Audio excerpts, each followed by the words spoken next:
Oh yeah, okay. This one, I am so excited to get my hands on this. I never owned this album. Hey, if you're into classic rock or if you are a vinyl person, I think you'll have fun with this video.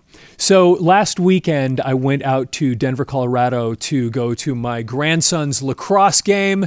And while I was out there, decided to go visit some record stores, went to 5 of them. I bought a bunch of records. I think I got 17 or 18 of them. And then rather than just try to pack them back with me on the plane and carry them around, I just thought, I'd just mail them to myself. So I shipped these things out to myself and they just arrived.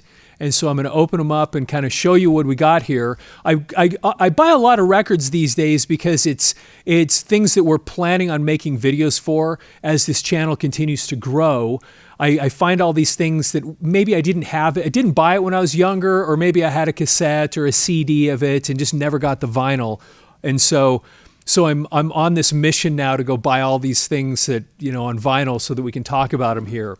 So we're going to open this up so you can see the stuff. I found, it's so funny. I barely remember what's in here. There's a couple though that I do remember finding where I thought that's really cool. And so I want to kind of show you what we got here.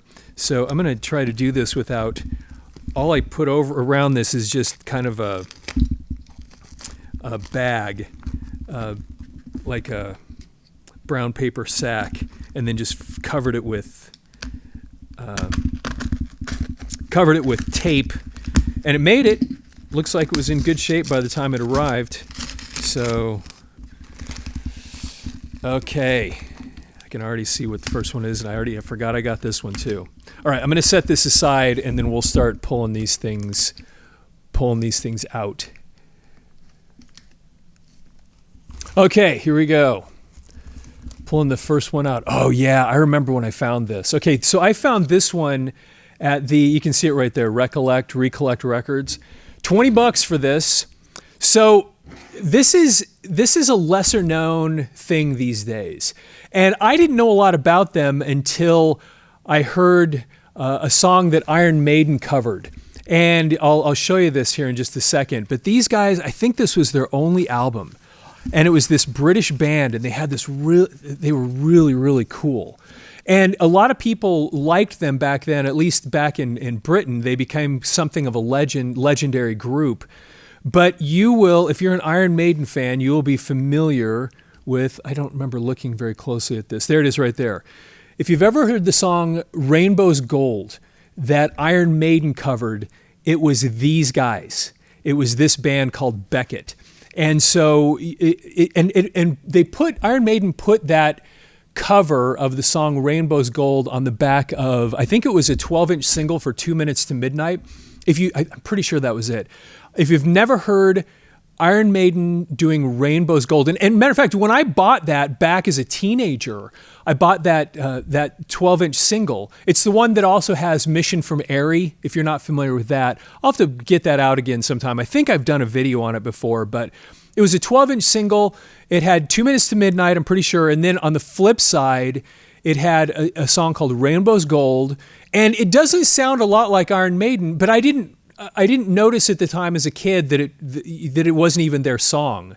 I just thought, oh, this is kind of an interesting variation on Iron Maiden. And then they have this other song. They have another track on there called Mission from Airy. And what it is it's basically an argument between Nico McBrain and Steve Harris over something that happened during a drum solo. And they're cursing at each other. And basically, as I recall how it happened, is Bruce Dickinson walked in and he started a tape recorder while these two were basically going at each other. And it became called Mission from Airy. And there's a story behind it. But that's not the point. The point was this band Beckett, they did this tune called Rainbow's Gold. And then Iron Maiden covered it. And so this album is kind of it's almost legendary, this group. And I think, as I recall, this is the only album they ever came out with. And I've listened to some of this because you can find some of the tracks, and it's pretty cool. And so I was going through at Recollect Records, just digging through things, and I saw it and I go, oh my gosh, there's Beckett. And so I thought, and it was only $20, so I thought, okay, I have to get this. And primarily the connection that I had with it was the fact that this was an Iron Maiden, an Iron Maiden cover song that I loved. And if you've never heard it, go look up the song Rainbow's Gold, Iron Maiden. And it starts off with this really, really cool drum line, and then it's got this super cool rhythm. And anyway, it's an awesome tune, and so you'll really dig it. But actually, the Beckett version of that song is extremely cool too. So if you're familiar with the Iron Maiden song Rainbow's Gold, and you didn't know that it wasn't really their song, you should go track down. I think you can just find it on YouTube. Go find the Beckett version of Rainbow's Gold, because these are the guys that did it originally, and I think you'll really, really dig that. Okay, let's set this one aside and take a look at what we have next. Okay, oh my gosh, yeah. All right, so I'm not sure why this happened, but I had this on vinyl, and somewhere... This one's not in great shape, but somewhere in my moving and whatever over the years, it disappeared. And this is Rainbow's Bent Out of Shape. Now, I loved this record. This is one of the records that had Joe Lynn Turner on it. And Joe Lynn Turner... Of course, Rainbow had gone through a few different singers. They obviously started out with Ronnie James Dio, and then Graham Bonnet came in for one album, and then Joe Lynn Turner came in as the singer, and they had a few different albums with Joe Lynn Turner as the singer, and I absolutely loved this record. And I don't know where it went, but my copy of it is long gone. I've dug through the collection several times searching for it because I liked it so much, and I've never been able to track it down. But this was such a cool album, and the let's see here, the Can't Let You Go was a great tune. I mean, anyway, there were so many cool tunes on here. Of course, Rainbow was started by Ritchie Blackmore from Deep Purple, and it really did, on some of the albums, it really did have something of a commercial appeal to it. And you could tell that Ritchie Blackmore was trying to get kind of a hit song out of some of these albums. And he managed to on a few, and had some just really, really cool stuff. And I always loved this album cover too. And the other thing that made this album kind of special from a Rainbow standpoint was this was, for all intents and purposes, the last Rainbow album. I mean, they came back later and did some stuff over a decade later, but Rainbow, when this album came out, the first phase of Rainbow, or what we know as Rainbow, had kind of run its course. And then this was the little cherry on top of what was a pretty amazing career for the band Rainbow. So anyway, this was really cool for me to get this one, and we'll definitely be doing some videos talking about this stuff, especially because when you start having Joe Lynn Turner involved, and of course Ritchie Blackmore, and the history of Rainbow, it's always fascinating for me talking about anything that comes out of the Deep Purple family tree, and this is definitely one of those things. So, all right, this one looks like it was I didn't even notice it then, but it was had a little cutout on it. Okay, let's move on to see what else we've got in here. Okay, now this is, it's funny, a couple days ago, somebody asked me on one of the videos if I was ever a collector of picture discs. And I just, not really. I responded back and said I didn't. I'd pick up a few here and there, but it wasn't something that I ever really sought out very much. But I do have a few of them. Part of the thing with picture discs, especially at the time, is that they didn't sound great. I remember the first time I bought a picture disc, it was actually Number of the Beast. I think that was the first picture disc I ever bought. And I remember because I already had the vinyl, just a normal copy of the record. And I remember putting the picture disc on just because, And I remember thinking, wow, that just doesn't sound as good as the record, the other record, the one that I had that came in the sleeve. And so I just never really got into them. Every once in a while, though, there was one that was cool. But anyway, so this was at Recollect Records too. Man, I love that place. Well, matter of fact, where was the Rainbow one? Okay, so the Rainbow one was from Wax Trax. And Wax Trax, if you've ever been to Denver and you go to record stores, Wax Trax is probably, I would imagine at this point, the oldest record store in the city. And I've been going there since I was a kid. You know, when I was a teenager, we would go downtown a couple of times a year just to go to the record stores. And Wax Trax was one of the places we would go. And they have a full used record store that's there right now. And it feels a little bit like you're walking into a hoarder's home. There's just stuff everywhere. I mean, it feels super chaotic in there, but it's fun in the same way. It feels old and dusty and really, really cool at the same time. But that it has that kind of like I said, a hoarder's feel to it. And so just about every time I go to Denver, I stop in there. So anyway, that's where I got this one. But this Recollect Records, totally different feel when you go in there. It's light. It feels super, super clean and super organized. And I remember I started flipping through the records and I was going, oh my gosh, that's cool, that's cool, that's cool, that's cool. And I probably could have bought 30, 40 records there, and I limited myself to just a handful. Anyway, so I found this one there. This, of course, is Pieces of 8 by Styx. And I consider myself a Styx fan, although people don't like how critical I am of a lot of their stuff. I mean, I have probably Paradise Theater. I probably have 5 copies of that album just because I think it's cool to have the etching on it. And I've always liked them. I just was never the kind of fan where, well, Styx has this very, one of those fan bases that just doesn't, they don't seem to really like it if you say anything bad about Styx. And I really, really like a lot of Styx's stuff, but I don't like all of it. I mean, you get an album like this, and for me, there's probably 3 songs on here that I think are really, really awesome, and the rest of it, for me, is kind of meh. But you say that to a normal Styx fan, and look, oh my gosh, what are you talking about? That this album, this song, they'll start going through them and tell you how great all of them are, and you're like, whoa, okay, got it. But for me, just to be honest, I don't love all their stuff, but I think the stuff that they do put on their albums, the stuff that's good, is just great.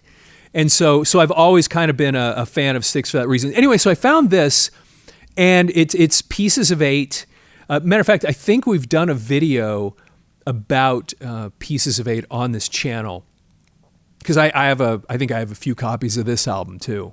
And it said, this is a numbered limited edition collector's record of Styx Pieces of 8 album. These records do not have the sound quality, there you go, equal to conventional records. And then this has a number there. Anyway, but I thought this was kind of neat to get, because I do like getting picture discs. I mean, it was only $15, and I do like Styx. And this was a cool album. I loved the imagery on this album. The way they put the faces on here and little Easter Island references. And so I thought this would just be kind of a cool thing to have. And we'll probably do more. We'll definitely do more Styx videos because I do like talking about them. And anyway, this was a really, really cool album. And when I say that Styx, on their albums, the songs that were great were just amazing, this is the album that had the song Renegade. This is the album that had the song Blue Collar Man, which I think both of those songs are just top shelf, amazing pieces of music. And they were both on this album. And I think when I talked about this album before on this channel, it was a memory that I had from back when you used to see advertisements for records on TV. And I specifically remember seeing television advertisements for this album.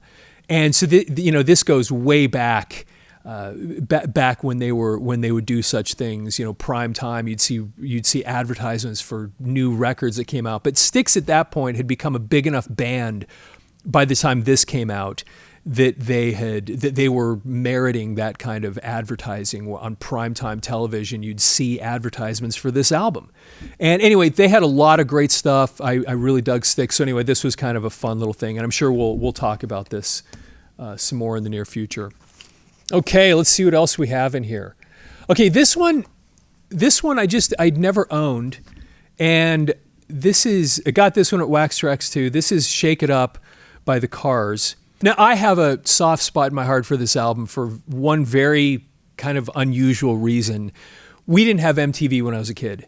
We had this thing, I think it was called Teletoons, and it came off of some public access television. I think it was Channel 12 or something. That was, I think it was being broadcast out of Boulder. Anyway, a couple of times a week, they would play music videos. And then I would put it in the VHS tape, and I'd just record some music videos because we didn't have any other like MTV. And one of the videos I recorded was the song Shake It Up by the Cars. And I didn't know who they were. This goes way back. But I remember just thinking, what a cool song. And I watched that video over and over and over again. And I never bought the album. I don't think I ever had a cassette or anything, but I always loved that tune. And there was other cool stuff on this album. I think Cinchagon's on this one. And then I was thinking a lot about this lately because, of course, Roy Thomas Baker passed away not long ago, and he's the guy that produced this. And so, we had made a video about Roy Thomas Baker, and I was going through the collection. I do have some Cars stuff. I just didn't have this one, and I thought, why don't I have Shake It Up? Anyway, so I had kind of filed that in the back of my mind, and then I was in Denver this last. I was there at Wax Tracks going through things. I'm like, there it is, grabbed it. And so anyway, we have to do some videos on the Cars because they were just such a cool band. I mean, Rico Kasich, I can't remember how you say his name, was just such an interesting dude. He had that really cool voice. And then Benjamin Orr he also had this really great voice, and they just this kind of unusual group. And you can see why a guy like Roy Thomas Baker would be so successful producing a group like this, because they just had some weird, kind of oddball, unique way of approaching their music. And so they were super popular, really liked the Cars, and so we'll be definitely doing some videos about the Cars. Okay, let's see what else we've got here. I bought so many records while I was out there. This is super fun. Oh my gosh, yeah. Okay, this one, I never owned this, I don't think. All right, so Uriah Heep, these guys are kind of lost to history in some ways. I mean, people have kind of forgotten that they even existed. Now, I discovered them kind of on accident, because back in the 80s, they resurrected themselves, and they picked up this new singer. His name was Peter Golby, and I don't remember for sure, but I think I want to say that he originally sang with Trapeze. Now, I maybe I'm wrong about that. I can't remember exactly where he was before this, but Peter Golby had sang with somebody. I'm spacing it right now. But they picked him up, and they put out an album called Abominog, which has the craziest album cover maybe ever. And partly why I say that is because there are certain albums where the cover of the album and the music are like totally disconnected, where you look at the album cover and then you listen to the music and you think, how in the world did they ever get that album cover? And Abominog is one of those. If you've never seen Abominog, the album cover, as soon as this video's over, go look it up. It is the creepiest, it always reminded me of, if you ever saw the movie Creepshow, and the I think it was called The Crate, and that creature that was underneath, I think it was under the stairs and had that huge mouth. Anyway, it reminded me of that creature a little bit. And it's just this creepy, crazy face on the cover of this album. And then you listen to the album and you think, where did they get that cover? Okay, so that was that was Uriah Heep coming back with this new singer, Peter Golby. And then they put out another album called Head First, I think that's what it was, and another album called Equator. I've got all of them. And I loved them. And then you realize, here I am, a teenager buying some of these things, and you start realizing, wait a minute, there's a lot of Uriah Heep way before this stuff with totally different singer, different style of music.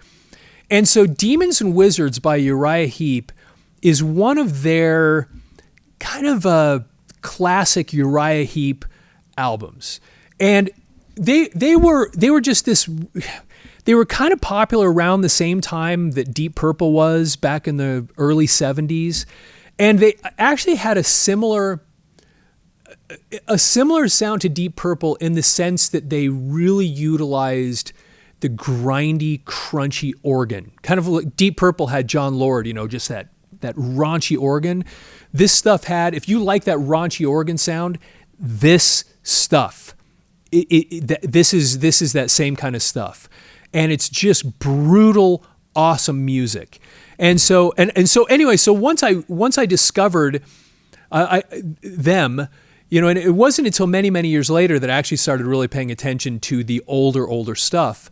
And then if you like Deep Purple, you realize, oh my gosh, this stuff is great. But I still had never bought Demons and Wizards. I have the album Look at Yourself. I've got that in the collection. I don't think I've ever pulled that out. But I bought this one at, I don't know where I bought this one. I think I might have bought this one at Black and Red. But anyway, I picked it up so we can do some videos about this. And because Uriah Heep, if you're not familiar with this stuff, go find this early Uriah Heep stuff, especially if you like that kind of that raunchy Deep Purple kind of sound from the early 70s. Then there's a good chance you'll enjoy this stuff too. Anyway, so I came late to the Uriah Heep party again when I discovered them in the 80s, but they had all this stuff back in the 70s. It was so cool. Anyway, so I saw it there. It was only $14. I'd never purchased it, and I thought, got to have Demons and Wizards. This is just one of their the touchstone Uriah Heep albums was Demons and Wizards. So anyway, so I picked that one up. We'll probably be doing some videos about that sometime in the near future. Oh my gosh, I've got so many more to do. Oh yeah, okay. This one I'm actually really excited to get.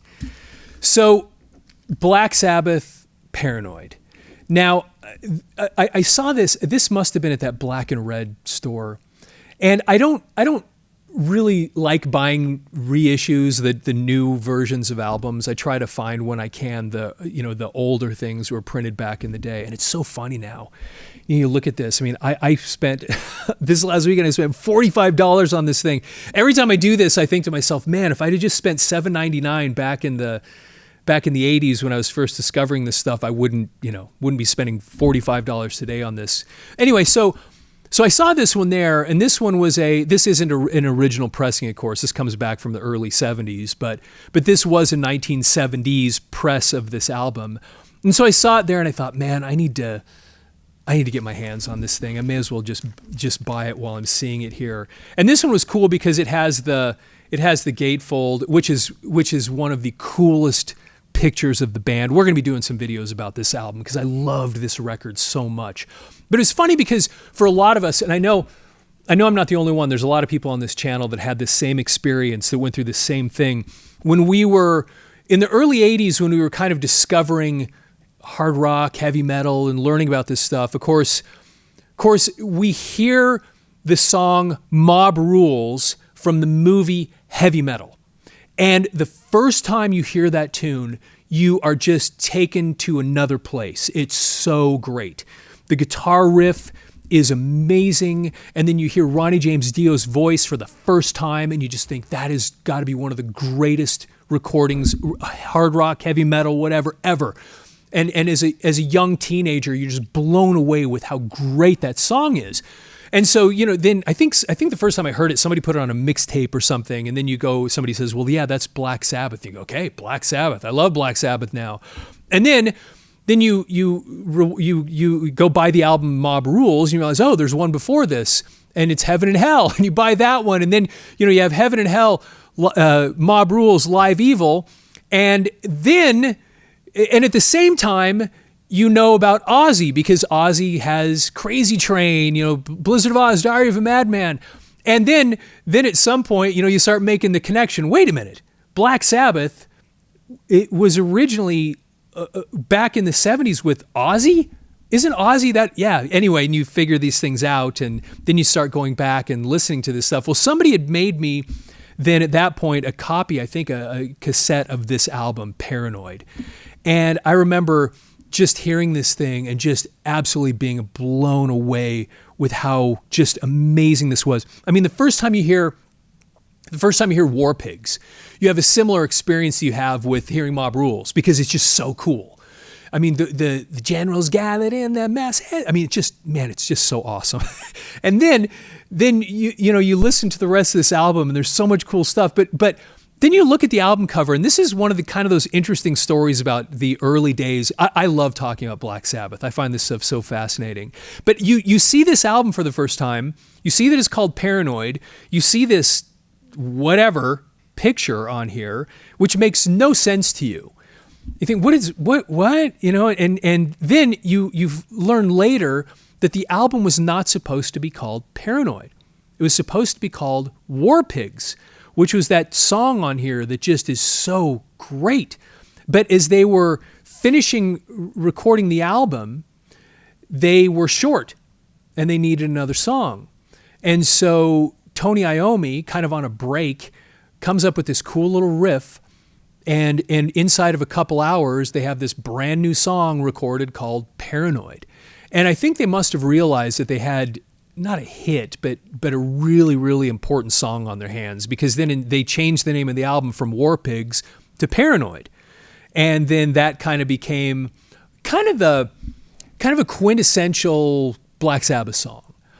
And I have kind of a funny story with that song, because as some of you know, I've talked about it a little bit on this channel. Back in the early 90s, I was in a few different bands, but there was one cover band that I was in that we played all the time. And that was my primary source of income for a while. And as a matter of fact, we played so much, we didn't even rehearse anymore. If we were learning new songs, it was basically like, learn the song and we'll play it at the gig. And we didn't rehearse for probably over a year at one point. I mean, that's how much we were playing. Well, so one night we were just talking about new songs we needed to learn, and I'd made the suggestion, why don't we play Paranoid, that old Black Sabbath song? And so we said, okay, yeah, and all of us kind of, we were familiar with the song, and so we showed up at this gig that weekend. We played Paranoid for the first time, and it just brought down the house. I couldn't believe the reaction we got to this old Black Sabbath song. You remember, this is back like 92, 93, something like that. And it went over so well that it became a staple in every show that we played. As a matter of fact, we would frequently end the night with this song, with the song Paranoid, because it always did so well. We'd get to the end of the night, and a lot of you guys that do cover bands know exactly what I'm talking about. You pick some of the bangers to have to finish up the evening. We'd throw some Violent Femmes out, some Ramones stuff, and then somewhere in there you play Paranoid, and the place goes crazy. And so anyway, it was just it was such a cool tune and a cool album. Of course, this was Black Sabbath's second album, and I got to tell you, they renamed it, like we said. It was supposed to be called War Pigs, which makes more sense. But even so, my humble opinion, I think this is one of the worst album covers ever. I don't get it. I think it's kind of silly. And I'm sure there's people now that are going to comment, oh my gosh, Robert John, what are you talking about? It's one of the greatest album covers. I just don't. Even if you called it War Pigs, I still don't like it. And especially because the album before this one, Black Sabbath's first album, is one of the greatest album covers ever created. It's so great. And then to follow it up with this, I just thought, what? Anyway, I just don't, but that doesn't take away from the fact that the music on here, for me, is every bit as good as the first album. And then, the picture on the gatefold is one of the coolest band pictures of any band ever taken, especially of them. And it's funny because, as I listen to this, you hear the song War Pigs, great tune. You hear the song Paranoid, great stuff. And I remember hearing this album, on that cassette that somebody made for me when I was a kid, and I just loved everything. And even at the time, I didn't like the song Planet Caravan. I didn't get it. But over the years, that's actually one of my favorite songs on the album now. And that's what I mean. This thing, for whatever reason, even though I think the cover is a little bit silly, the music on this thing is just so spectacular. It's so good. And we'll definitely be making videos about this album, because I love Black Sabbath. I love talking about Black Sabbath. And this early stuff, it made such a mark on heavy metal, first of all, but beyond that, it had this lasting impact on popular culture.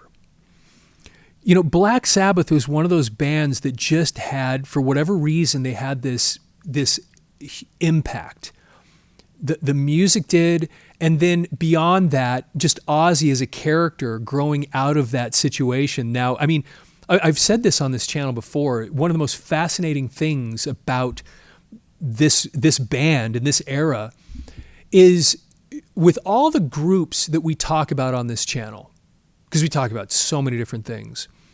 If you were to go to, like, my mom, for example, I mentioned her a bunch, and ask her about Uriah Heep, Rainbow, the Cars, she probably wouldn't know any of this stuff.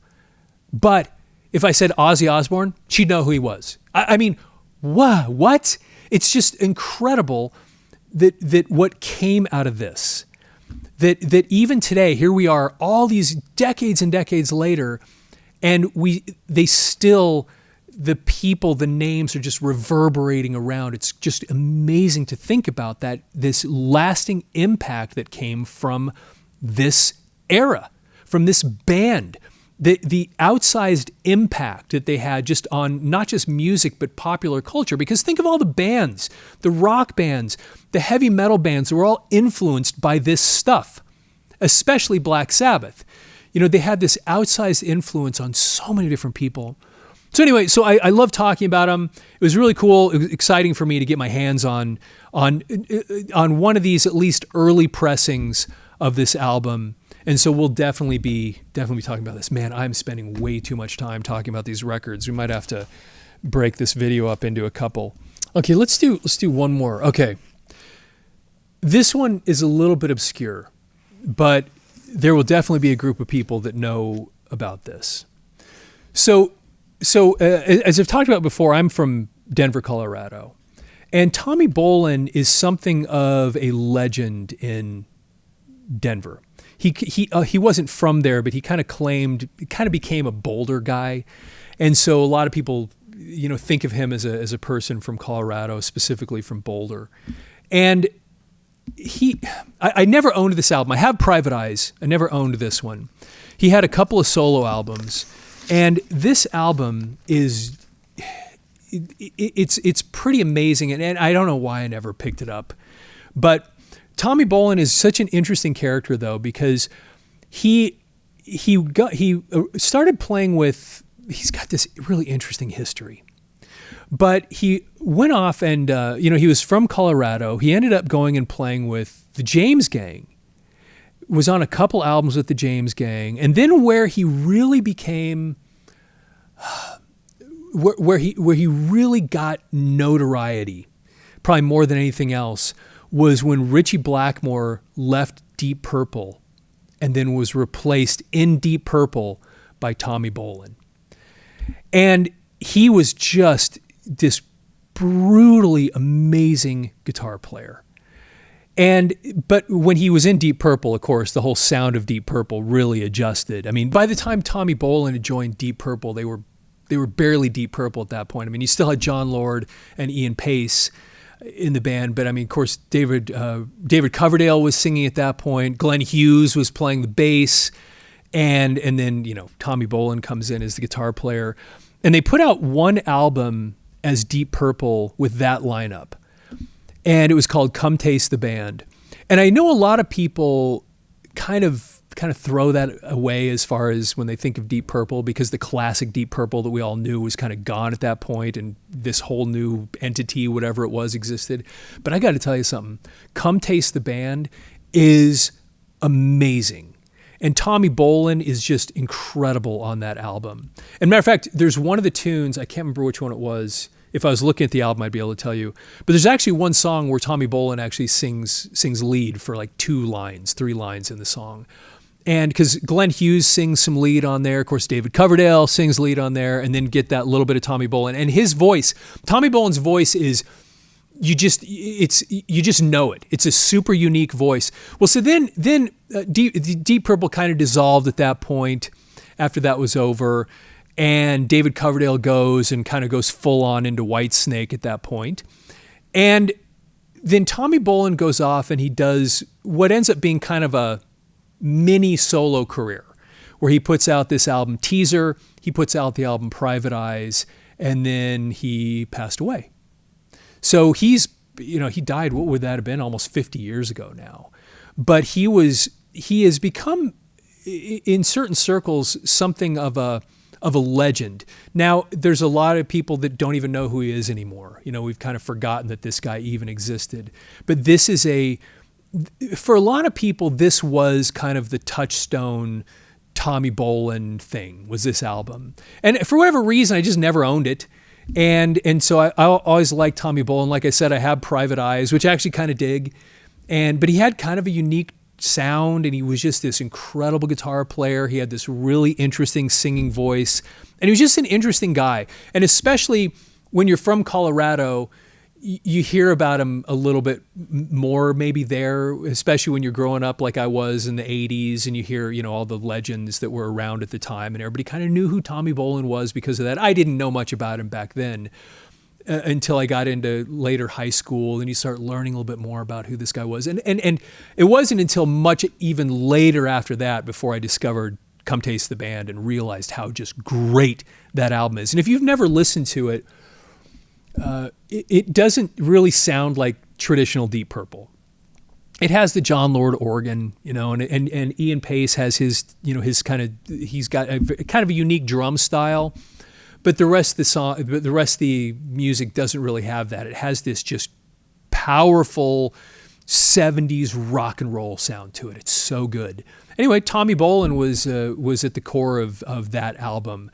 And so I saw this. This was at Angelo's, and for whatever reason, just never owned it, and saw it there for whatever it was, $15, and thought, you know what, I just never bought Teaser. I just need to get my hands on it. So I bought it. I may have had the CD at one point, but just never had the vinyl. Saw it there and thought, may as well just grab it. So I did. So anyway, we'll be doing more. We'll talk more about Tommy Bolin. He's just an interesting guy, and I know he still has a lot of fans around that kind of look back at him thinking, man, he was one of the greats. He was this up and coming talent. He was a very young guy and was really, really making waves at the time.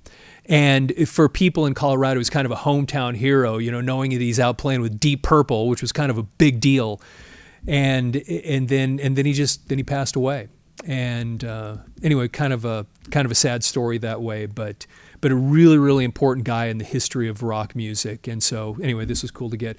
We've been going on for a long time. I'm going to have to break this little unboxing up in a couple different videos. But anyway, I hope you enjoy this. I love talking about all the different little details and interesting things, and hopefully you enjoy this stuff too. I'd love to get your feedback on this.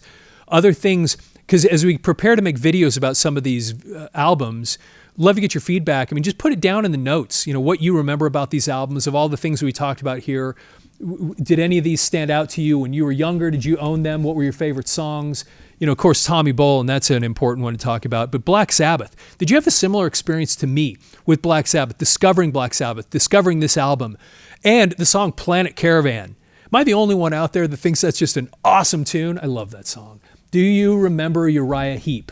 They're not one of those bands that anybody really talks about much anymore. Of course, we just, Roy Thomas Baker passed away not long ago. He was involved with this. Do you remember this? Of course, were you a Styx fan? And did you like Bent Out of Shape? Were you a Rainbow fan? And probably getting back to the beginning, the one that is pretty interesting to finally get my hands on is Beckett. Do you remember this album? And do you remember the Iron Maiden cover of Rainbow's Gold? And did you ever own this? So anyway, Love to get your feedback on all this stuff. Please follow the channel if you're not following the channel. Like the video. Share this with other people. If you enjoy this stuff, I'm pretty sure you know somebody else who would enjoy this too. And of course, leave your feedback. And with that, have yourself a fantastic day.